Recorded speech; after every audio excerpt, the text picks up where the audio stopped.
డబ్బు, అనారోగ్యం, ఉద్యోగం, వ్యాపారం, అప్పులతో బాధపడుతున్నారా? మీకోసమే లాంచ్ యువర్ ఫ్యూచర్ ప్రోగ్రామ్.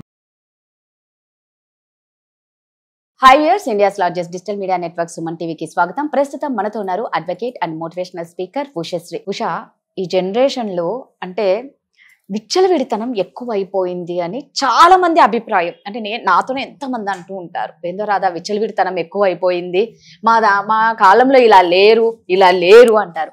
నిజంగా అంటే స్వేచ్ఛకి విచ్చలవిడితనానికి చాలా తేడా ఉంది.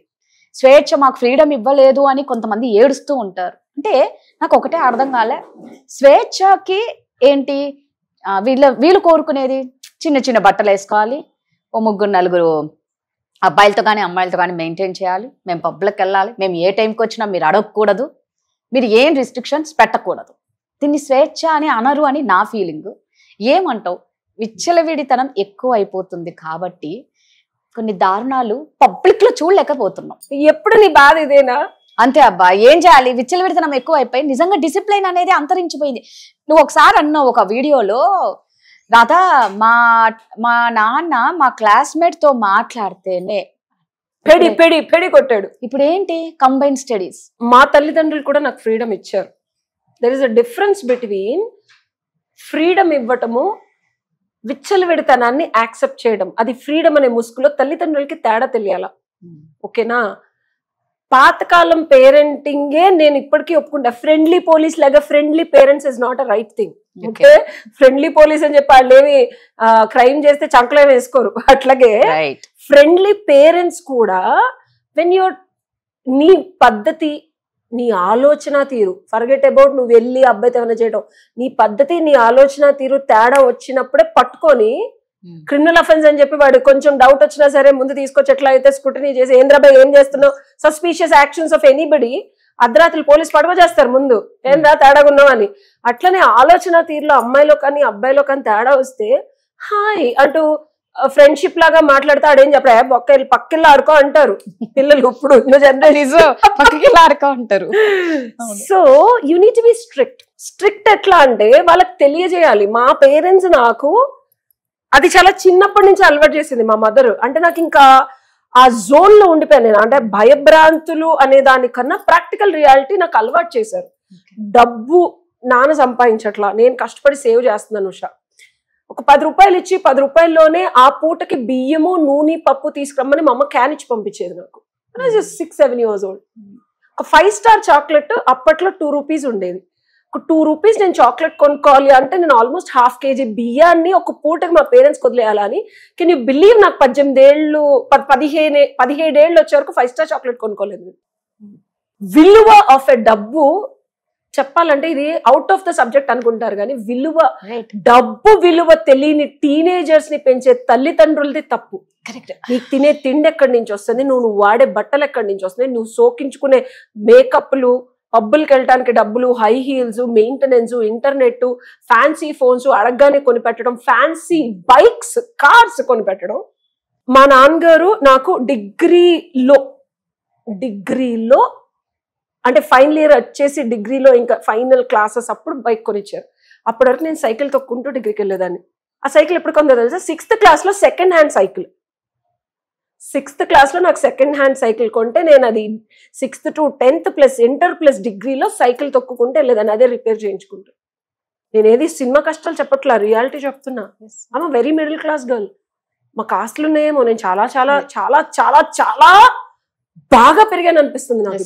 చాలా బాగా పెరిగాను. ఎందుకంటే అప్పట్లో నేను ఏడ్చేదాన్ని, వాళ్ళేమో మాట్లాడితే కిరణ్మయి నా పఫ్కి డబ్బులు ఇచ్చేది, నా దగ్గర ఉండే కాదు. అందరం కలిసి హాట్ బ్రెడ్స్కి వెళ్ళినప్పుడు ఎప్పుడు ఇట్లా అడుగు తినేదాన్ని. నాకు ఎప్పుడు పాకెట్ మనీ ఇవ్వరు. మా అమ్మని వెళ్ళి అడిగితే డిగ్రీలో ₹2 ఇచ్చేది. పఫ్ ఏమో 15 రూపాయలు 18 రూపాయలు ఉండేది అప్పట్లో.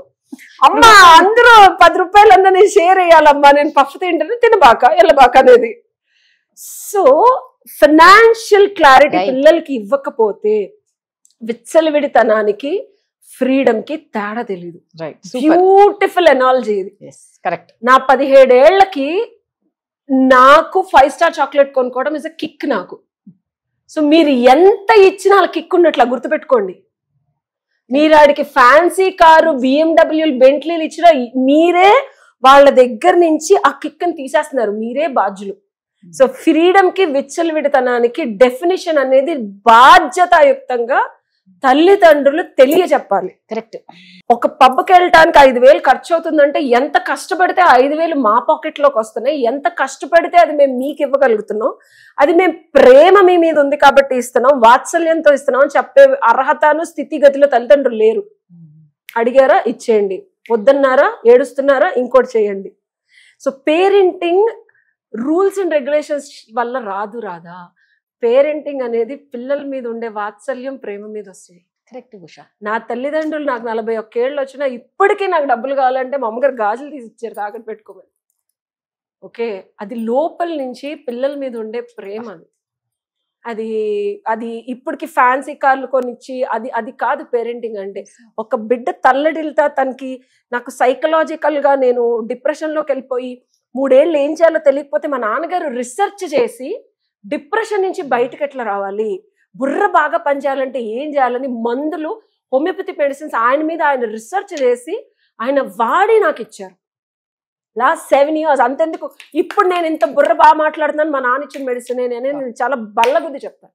That's the beauty of parenting. బిడ్డకి ఏం కావాలి, అది మెడిసిన్ అవ్వని, లేకపోతే మానసిక స్థైర్యం అవ్వని, నేనున్నాననే ధైర్యం అవ్వని, తల్లిదండ్రులు ప్రతి క్షణం, నేను అదే చెప్పా, గమనించాలి. ఆడు బుర్రలో వచ్చే థాట్ స్టేజ్ లోనే గమనించి మా నాన్న మా అమ్మ ఇప్పటికి ఇస్తారు. అలా మీరు ఇవ్వగలిగితే విచ్చలు పెడతాను. నేను ఒక్కదాన్ని ఉంటాను రాదా, ఎంతమందితో తిరగచ్చు, నేను ఎంతమందితో నేను పబ్బులకి వెళ్ళొచ్చు, పొట్టి బట్టలు వేసుకోలేనా నేను. నాకు ఇప్పటికీ పొట్టి బట్టలు వేసుకుంటే నగ్నంగా ఉన్న ఫీలింగ్ వస్తుంది. అది పెంచే పద్ధతి. నేను వేసుకుంటే కూడా నాకు ఇంకా మనకి అట్లాంటి ఫీలింగ్ నువ్వు బిడ్డలకి ఎట్లా కలిగిస్తావు, నువ్వు పెంచే పద్ధతిలో ఉంటుంది. సో విచ్చలు పెడతానానికి బిడ్డ వెళ్తుందంటే ఆపలేదు మా నాన్న, అసలు వెళ్ళకుండా చేశాడు. సూపర్. నిజంగా అక్కడ దాకా వెళ్ళకుండా నాలో థాట్ రాకుండా నన్ను తీసుకెళ్లి బ్రహ్మజ్ఞానంలో పడేశాడు. 19 ఏళ్లకి నాకు బాయ్ ఫ్రెండ్ తో తిరిగే బదులు ఆ కిక్, నీకు పిల్లలకి మత్తు పదార్థాలు ఇస్తున్నాయి, ఆ కిక్ వాళ్ళతో వాళ్ళు చేసే సాధనలో ఇస్తున్నాయి అనేది మా నాన్నకు తెలుసు. మా నాన్నకున్న ఎనర్జీకి నాకు ఇప్పటికే నేను ఇంత ఎనర్జెటిక్ గా ఉన్నాను అంటే టీనేజ్ లో 16-17 ఏళ్ళకి ఒకేసారి 10 మందితో మాట్లాడేదాన్ని నేను. ఆయన నా కూతురుకి ఇంత ఉంది కాబట్టి ఇది రేపొద్దున ఎట్టి పరిస్థితుల్లో బాయ్ ఫ్రెండ్ ఊబిలో పడిపోద్ది, ఆడు దీన్ని ఏదో ఒకటి చేసేస్తాడు అనేది ముందే గమనించి అటెల్లనీయకుండా he put me into yoga. ఆ ఎనర్జీ అంతా ఫోకస్ హస్ బికమ్ చదువు, జ్ఞానము, సాధన, బ్రహ్మ జ్ఞానము, కాయకల్ప. సో నువ్వు బిడ్డని ఎందు దారిలోకి వెళ్తాదా, వెళ్ళిన తర్వాత ఆపటం కాదు.